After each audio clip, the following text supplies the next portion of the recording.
Well, hello everyone, and welcome back to my shop.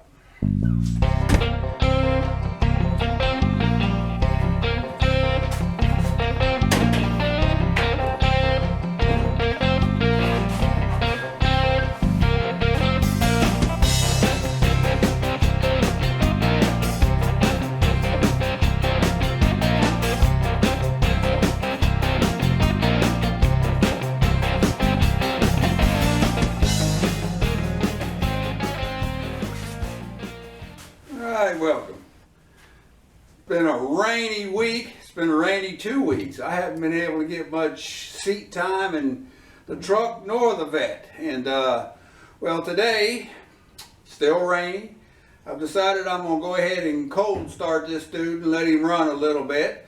Keep the battery charged, get the oil circulated, to get the seals and all the gaskets, everything lubricated, so nothing will dry rot. So anyway, since it's a rainy day, I ain't got nothing else better to do, let's cold start this 49 Chevrolet 3100 pickup and let it run a little bit.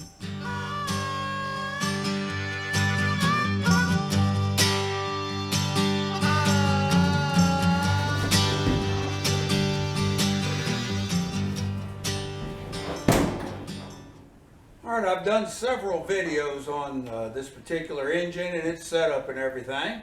I'll just, for those of you all that are new, it's a 54 235 with twin Carter Weber 3232 progressive 2-barrel carburetors and dual exhaust.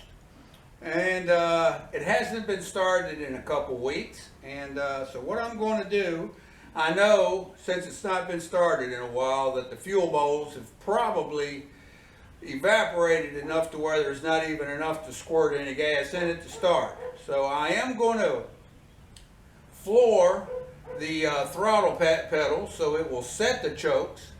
I'll do it one time, and then I'm going to turn it over without the key on, so there's no ignition going to happen. What I want to happen is to get fuel pumped up to the carburetors. There's one pump, switch is still off, and we'll turn it over a couple times. We'll do it one more time. Now I should have fuel in the fuel bowl, so I'm going to pump it twice to get some gas in from the carburetors into the cylinders. Turn the ignition on and let's see what happens. There's a couple. Key on. Let's see. I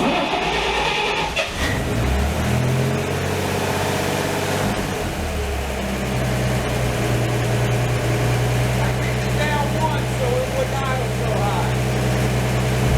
There you can see I'm charging pretty good.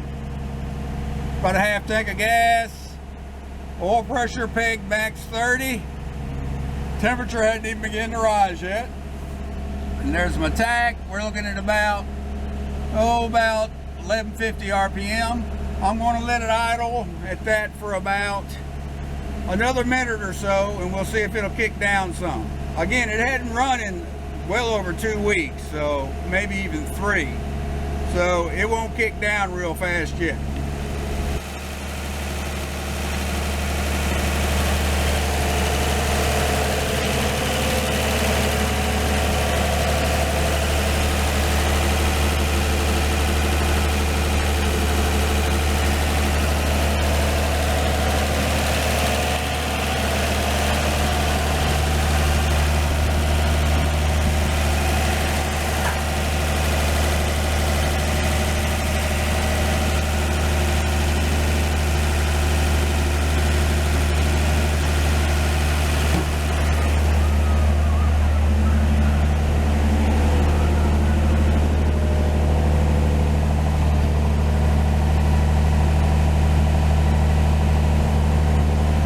Those 2 exhaust pipes, they go all the way out the window back in there.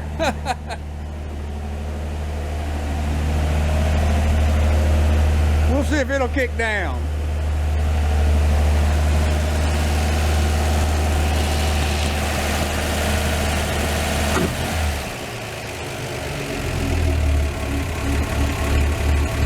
go. The temperatures out here is about close to 60, but the shop, since I've had it closed up a bunch, it stays pretty chilly in here. I'd say it's at least 50, so it's kind of surprising it kicked down. It's not all the way kicked down though. Well, it's close.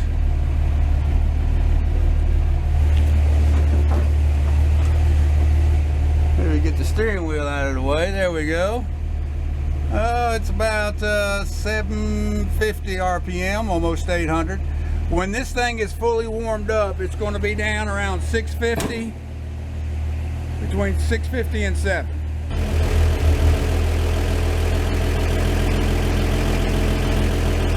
I'll kick it down again to see if it'll slow down even slower now. There you go. There's true idle, warmed up idle.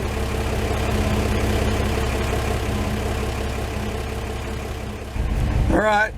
This is the full warmed up idle now. We're down to about, oh, it's about 600, a little, it's wavering a little bit.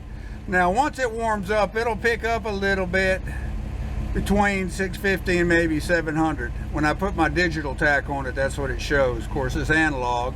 It's just in a 2000 increments, so anyway.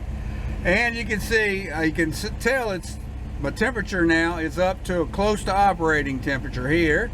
Normally, unless I'm idling an extended amount of time, like in bumper-to-bumper traffic or at a fast food restaurant drive-through window, something like that, I may get up into the 0 of 180. That's 180 right there. But normally it stays right on the 8. That's just where it normally stays. And also, you see at idle, I'm still pegging out at 30 psi. Now, once this is really full, the oil is fully warmed up, it'll idle between 15, a little above, maybe 17, 18 psi. But once I get give it any throttle above idle, it immediately jumps up the pegs at 30. Now, I did put a gauge on this when I was breaking it in, and I was getting close to 40 psi at about 2000 RPM. So, but that's the stock gauge that came with this truck that had the 216 in it. And 30 psi on oil on a 216 is really good. So anyway.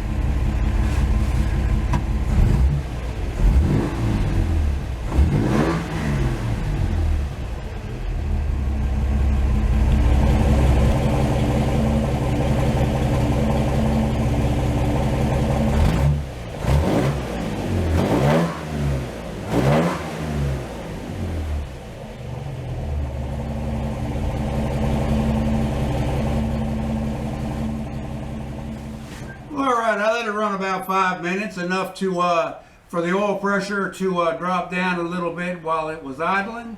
And the temperature stayed pretty good at about 180, right smack dab in it. So, and the ammeter, she got back to 0, so the battery recharged back up to the state it was in, maybe a little better. So I like to do this when I'm not driving it much. I like to I don't like to go over 2 weeks without starting and running it some. Now, unfortunately, the vet over here has been getting most of the windshield time this spring so far. The truck got a lot of windshield time in the winter, and I parked it here because I've got windshields and gasket to put on it and a rear window. I just haven't got to that round to it yet. But that's why he's parked here in my service stall. So anyway, we're gonna think about trying to hunt up that round to it here soon and get them windshields changed out. I had a 49 GMC, some of you all may know that, and I replaced the windshields in it, and the gasket and the actual windshields themselves, the glass, they fit great on it. So I used the same provider, and they're not a sponsor, so I'll only tell you if you ask. But anyway, so there, I used them once, it worked good, so I'm using them again. So anyway, I guess that'll do it for this one. Short and sweet. Hope everything's going good with you and yours. Everything's going great here. Can't complain.